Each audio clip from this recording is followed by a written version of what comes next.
వ్యక్తిగతంగా మనసులో ఎవరిపై శత్రుత్వం ఉండదని విధి విధానాలతోనే వ్యతిరేకిస్తామన్నారు పవన్ కళ్యాణ్. తనకెవరి పట్ల భయం ఉండదని, కాదు కూడదనుకుంటే చొక్కా మడత పెడతానంటూ వాగ్బాణాలు విసిరారు డిప్యూటీ సీఎం.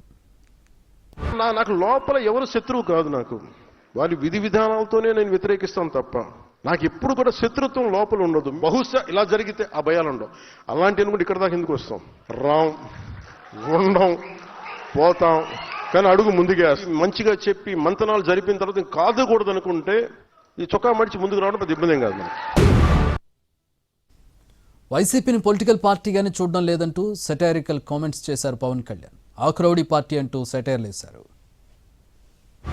ఒక మాజీ ముఖ్యమంత్రి ఒకళ్ళు వచ్చి మిమ్మల్ని చంపేస్తాం, లేదంటే మిమ్మల్ని కూర్చోబెట్టి ఒక్కొక్క పోలీస్ అఫీషియల్ని మేము మీకు ఏంటో చూపిస్తాం, లేదంటే కాంట్రాక్టర్స్ని బెదిరిస్తాం అంటే that will send a very wrong signal. అలాంటి వ్యాఖ్యలకి నా సమాధానం ఒకటే, పర్మనెంట్గా ఇలాంటి మాటలు రాకుండా ఉండాలంటే నాకు ఏం చేయాలో చాలా బాగా తెలుసు నాకు. అంటే మీరు ఇంక బెదిరించడాలు మానేసేయాలి.